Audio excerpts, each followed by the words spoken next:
자, 우리의 삶이라는 제목으로 국어를 공부하겠는데요. 우리 기억절만 중심으로 우리 짧게 공부를 좀 하겠습니다. 다 함께 기억절을 읽어보겠습니까? 자, 시작.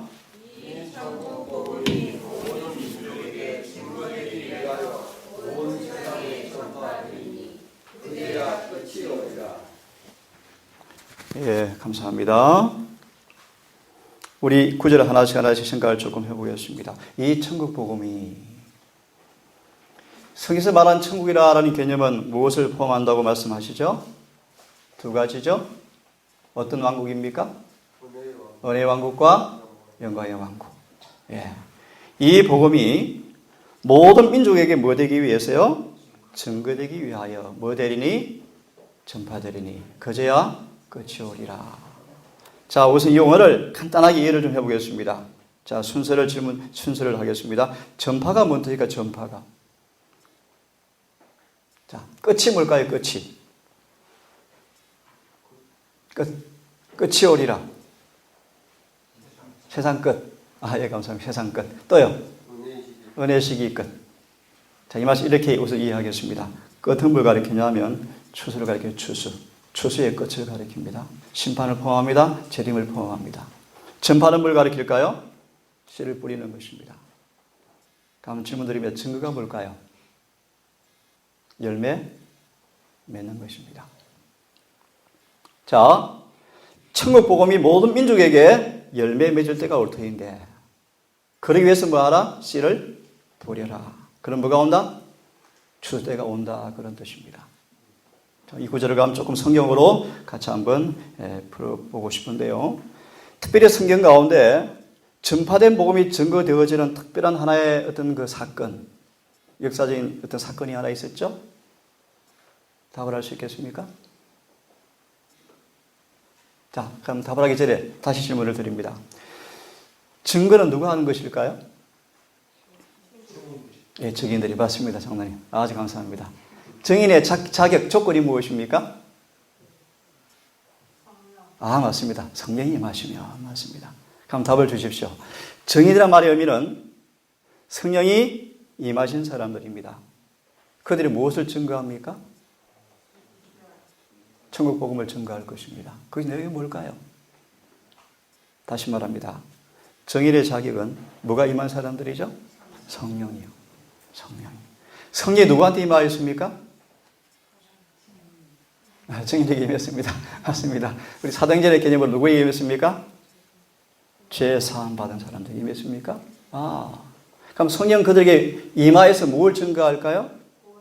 아, 맞습니다. 그래서 예수 이렇게 말씀하십니다. 뭐가 증거되어지는가? 이렇게 말씀하셔요. 하나님의 은혜가 간단히 말합니다. 나를 치유했다. 그분의 은혜가 나를 뭐 했다? 고쳤다. 치유했다. 구원했다. 라는 사실을 뭐 하는 거라고요? 증거하는 것이라. 그렇게 말씀하십니다. 자, 이 말씀을 요한복음 17장을 펴서 증거에 대한 말씀을 우리 짧게 요약을 좀 하겠습니다. 요한복음 17장.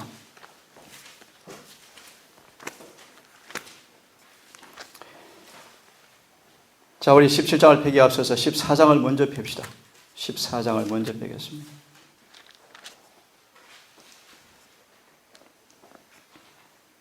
야, 폈습니까? 자, 우리 폈으면 다 함께 이 구절을 같이 읽겠습니다. 17절을 같이 읽습니다. 17절을. 자, 시작.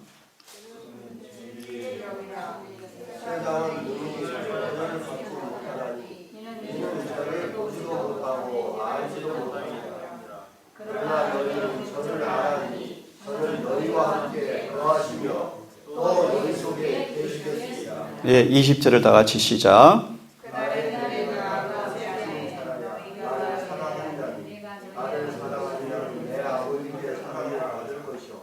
나도 20절입니다. 시작. 그날에는 시작.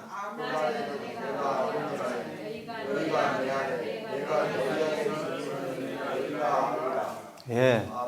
예, 질문 드리면 그 날이 언제 이루어졌을까요? 그 날. 네, 오순절 맞아요. 오순절. 그럼 질문, 오순절에 어떤 사건이 생겼죠? 전파된 복음이 뭐 되었습니까? 증거되었습니다. 그 증거된 모습을 17장을 통해서 보면서 마무리하겠습니다. 17장. 뭐가 증거되었는가? 이 말씀으로 정리를 합시다. 됐습니까? 17장 21절 23절까지. 자, 시작.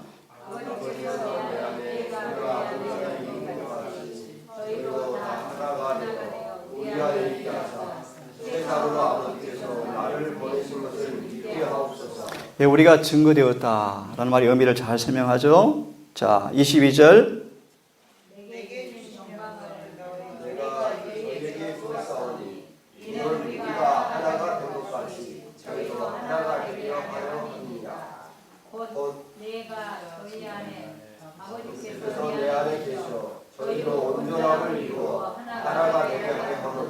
아버지께서 나를 보내신 것과 또 나를 사랑하신 같이 저희도 사랑하신 것을 세상으로 알게 하려 하였소이다. 예, 이 구절이 오순절날 이루어졌습니다. 이것이 뭐된 것이죠? 증거되었다. 건너뛰어서 질문을 드립니다. 이 사건이 물론 있어왔겠지만 최종적으로 언제 이 일이 또 완전하게 이루어지죠? 노점의 성령. 자, 그래서 이 구절을 이렇게 간단히 이해하시고요. 이 천국 복음이 모든 민족에게 증거되기 위하여 온 세상에 전파되리니 그제야 끝이 오리라 라고 말씀을 하셨습니다. 어떤 차가? 혹시 이 국가에 관한 말씀을 좀 덧붙일 분 계십니까? 뭐 내용들은 평이한 내용들입니다. 평이한 내용들. 특별히 월요일 소지에 너희는 이 모든 일의 증인이라 라는 말씀을 우리 히브리서 11장 1절을 한번 보고 갈까요? 조금 더 생각합시다. 히브리서 12장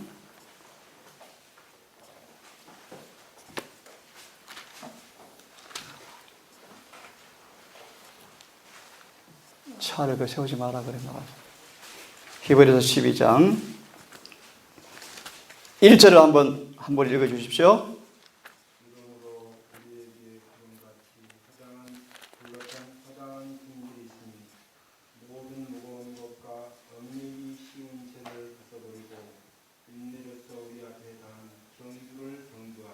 이 절까지요.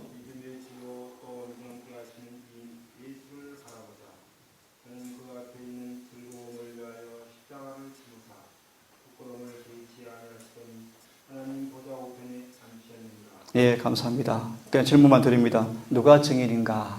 누가 증인일까요? 그러므로 이렇게 큰 구름 같은 증인들이 우리를 둘러쌌으니 누가 증인들이죠? 그 구절에 관한 복음성경 보시면 답이 나와 있습니다. 히브리 11장의 사람들이다. 그렇게 말씀하셔요.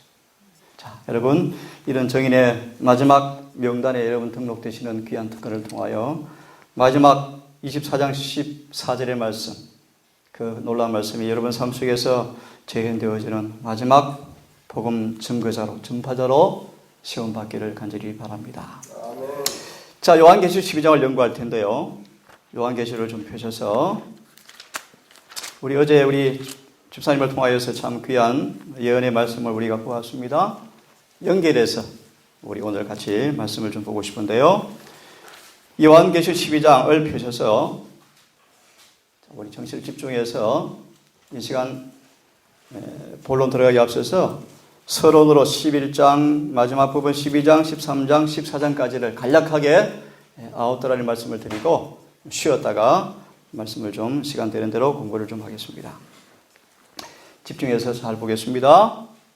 자, 11장 12장을 보기 앞서서 11장 19절을 보면 자, 한번 읽으십시오. 이 하늘에 있는 하나님의 성전이 언니니 성전 안에 하나님의 언약궤가 보이며 또 번개와 음성들과 내성과 지진과 큰 우광이 있더라. 예. 자, 19절을 다시 요약합니다. 요한이 계시 가운데 뭘 보았습니까? 하늘의 성전을 보았습니다. 성전 안에 뭐가 있습니까? 언약궤가 있습니다. 언약궤 안에 뭐가 있습니까? 언약궤 안에 뭐가 있죠? 언약이 있죠. 언약이 뭡니까? 십계명이 들어있죠. 기억하세요. 십계명의 이 원본이 하늘의 성전에 보관되어 있습니다. 십계명 변할 수가 없습니다. 절대로 변할 수가 없습니다. 십계명의 빛을 알면도 불구하고 그 말씀을 따라 순종하지 아니하면 울며 이를 갈미 있을 것입니다. 마음의 양심의 빛이 증거되었거든 즉각 순종하기를 간절히 바랍니다. 자, 11장 19절을 보면서 성전 안에 언약궤를 보았다고 말씀하시면서 이어서 12장의 계시가 우리에게 공개되어지는데 12장의 계시가 뭔가 한 말씀으로 요약하겠습니다. 11장 19절을 둘러싼 선악의 대쟁투의 역사입니다. 다시 말합니다. 12장은 11장 19절 하나님의 거룩한 언약을 십계명을 둘러싼 선악의 대쟁투 역사가 12장에 펼쳐져 있습니다. 이름하여 몇 차 전쟁이라고 말씀을 하죠? 4차 전쟁이다. 왜 그렇습니까? 7절로 8절 1차 전쟁. 나중에 설명할 것입니다. 그 다음 10절의 말씀 2차 전쟁 11절에서 12절까지 좀 더 넘어가 14절까지 3차 전쟁 그리고 마지막 17절 마지막 네 번째 전쟁이라고 굵게 단락을 설명을 합니다. 다시 말합니다. 12장은 11장 19절에 하늘의 성전 안에 있는 지상의 성소의 지성소에 있는 거룩한 법궤 십계명을 둘러싼 선악의 대쟁투 역사를 서술한 것이 12장입니다. 이 전쟁의 양상을 크게 굵직하게 4단계에 걸쳐서 진행되어 왔던 선악의 역사를 12장에서 우리 앞에 공개해 주고 있습니다. 특별히 17절은 같이 읽겠습니다. 시작. 17절, 12장 17절 시작. 용이 여자에게 분노하여 돌아가서 그 여자의 나무자손 곧 하나님의 계명을 지키며 예수의 아닌 자들로 더불어 싸우고 바다 모래에 섰더라. 좀 더 정확하게 읽어드리겠습니다. 잘 눈여겨서 보십시오. 용이 여자에게 진노하여 돌아가서 그녀의 씨 중에서 남은 자들, 곧 하나님의 명령들을 지키며 예수 그리스도의 증거를 가진 자들과 전쟁을 하려고 나가더라. 이렇게 끝이 납니다. 13장 1절 내가 바다 모래 위에 서서 보니라고 되어 있습니다. 이게 원문은 그렇습니다. 다시 말합니다. 12장은 이 언약궤를 둘러싼 전쟁의 양상을 역사를 펼쳐주고 있는데 17절은 이제 이 마지막 전쟁, 지상 최후의 마지막 전쟁, 저와 여러분들이 가담할 마지막 전쟁을 우리에게 공개해주고 있는데 사단이 여자의 남은 자들, 곧 하나님의 계명을 지키고 예수의 증거를 가진 자들과 더불어 싸우려고 나가더라. 13장이 뭔가? 나가서 뭐하고 있는가? 쉽게 말합니다. 나가서 뭐하고 있는가? 다시 말합니다. 하나님의 계명과 예수의 증거를 가진 자들과 싸우려고 전쟁을 하기 위해서 전쟁 준비하는 모습이 13장입니다. 그리고 전쟁의 내용이 13장에 공개되어 있습니다. 자, 그러면 질문을 좀 드려보겠습니다. 이미 답은 나왔습니다. 이 전쟁 이슈가 뭘까요? 하나님의 계명이요. 계명 맞습니다. 하나님의 계명이요. 하나님의 계명과 인간의 계명과의 싸움입니다. 하나님의 계명과 타락한 종교의 가르침과의 싸움입니다. 진리와 오리와의 싸움입니다. 13장을 하나하나 풀 수는 없습니다.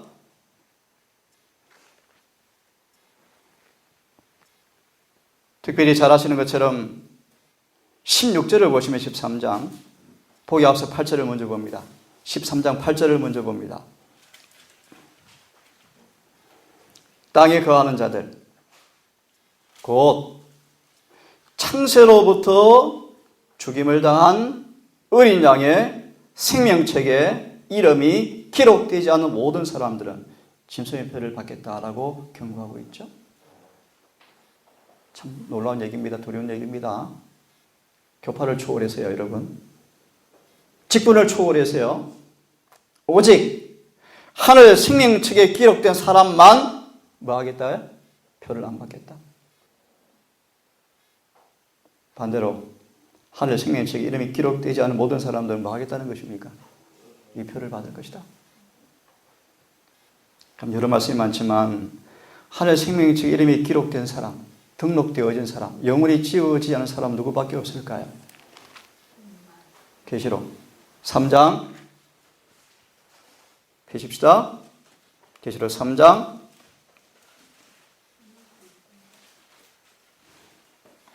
4절로 5절을 같이 읽겠습니다. 4절로 5절의 말씀 같이 읽습니다. 시작.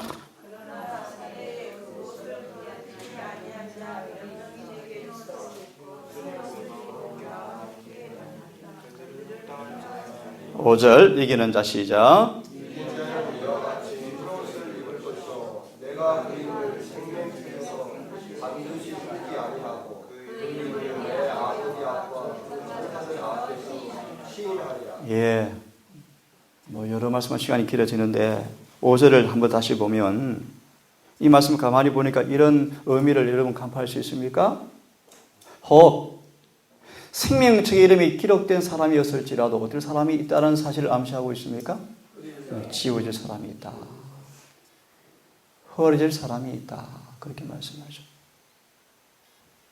형님 씨, 어떤 사람이 생명책에 기록되어지죠? 예, 맞습니다. 물과 성령으로 거듭날 때.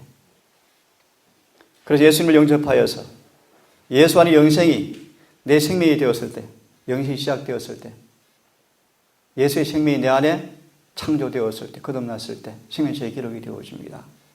이제 말씀을 보니까 그런 사람이었을지라도 어떤 사람이 있다는 것입니까? 지워질 사람이 있다. 예를 한번 들어볼까요? 출애굽기 32장 출애굽기 32장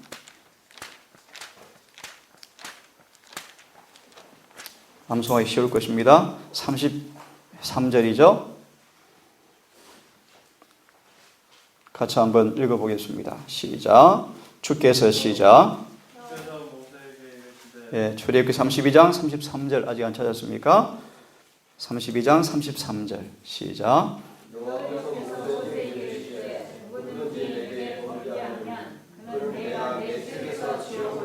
예, 범죄하면 범죄가 뭐죠? 하나님의 법을 어긴 것입니다. 맞습니까? 법을 어긴 것입니다. 예수를 믿노라 하고 그를 아노라 공언하지만 본문의 말씀 그대로 그냥 지게해드리면 내게 죄를 지으면 내 계명대로 살지 아니하면 하늘의 빛이 왔음에도 불구하고 빛을 거절하면 내가 그를 내 책에서 지워버리리라. 내 책을 말씀을 주석을 찾아보시면 뭐라고 되어 있죠? 생명책이다. 이렇게 되어 있죠. 자, 13장 계시록 돌아와서 질문을 드립니다. 쉬운 질문입니다. 사단이 17절에서 12장 17절에서 하나님의 계명을 지키는 사람들과 더불어 싸우려고 나가는데 13장에서 그들과 싸우기 위해서 뭘 하죠? 우상을 세우죠. 표를 만들죠. 그래서 오른손과 이마에 표를 받게 하죠. 이게 무슨 뜻일까요? 다시 힌트를 드립니다.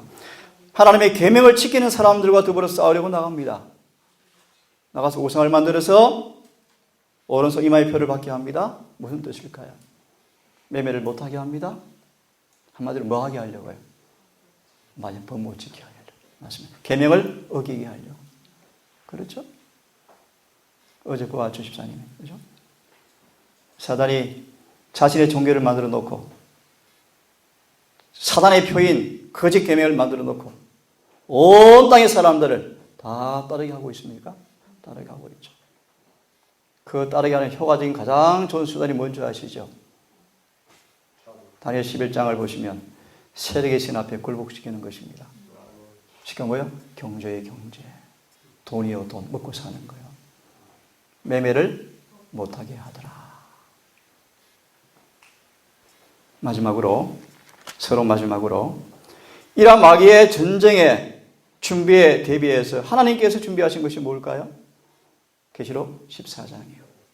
일명 무슨 기별? 새 천사의 기별. 결론. 새 천사의 기별의 결론이 무엇일까요? 12절.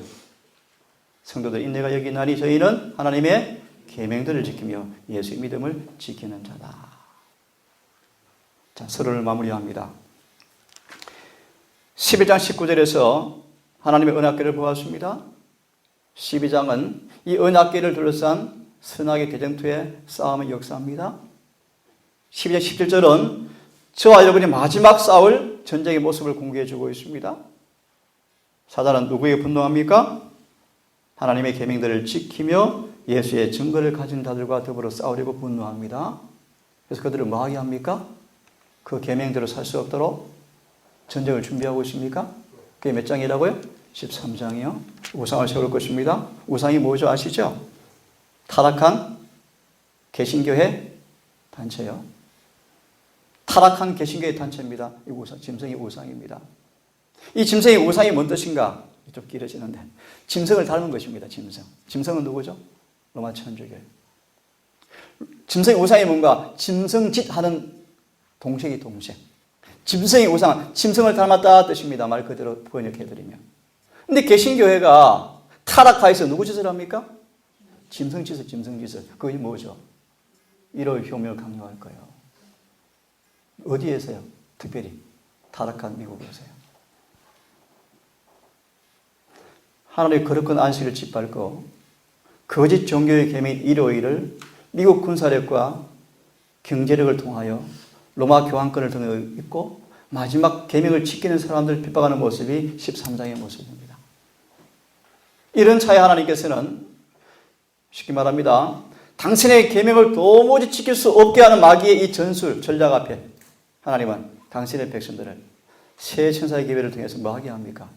계명을 지키게 만들어줍니다. 이 싸움이요. 성도들의 인내가 여기 있나니 저희는 하나님의 계명들을 지키며 예수의 믿음을 지키는 자니라. 이렇게 말씀하십니다. 자, 간단하게 서론을 말씀을 드렸습니다. 11장 19절부터 14장까지를 간단하게 말씀을 드렸어요. 자, 12장을 우리 좀 풀 텐데 이 하나 읽고 좀 쉬었다가 남은 시간 되는 대로 같이 한 구절 한 구절을 같이 좀 공부하는 시간을 좀 갖겠습니다. 자, 같이 한번 읽어보고 묵상하고 쉬었다가 이어서 하겠습니다. 자, 이 좀 화면을 좀 보시겠습니까? 자, 시작.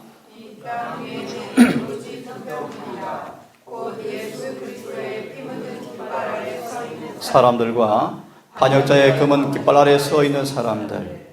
계시록 12장에는 순종하는 자들과 불순종하는 자들 사이에 있을 큰 싸움이 나타나 있다. 이 땅에는 오로지 몇 편? 두 편? 중간이 있다? 없다. 곧 예수 그리스도의 피 묻은 깃발 아래 서 있는 사람들과 반역자의 금은 깃발 아래 서 있는 사람들. 곧 순종하는 사람과 불순종하는 사람들.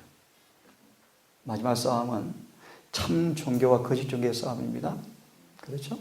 참 종교의 특성이 무엇입니까? 하나님의 계명을 지키고 예수의 증거를 가진 자들입니다.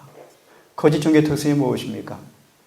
하나님 안으로 하지만 하나님의 계명 대신에 자신들의 교훈, 전통, 교리를 지킬 것입니다. 강요할 것입니다. 이 싸움이요.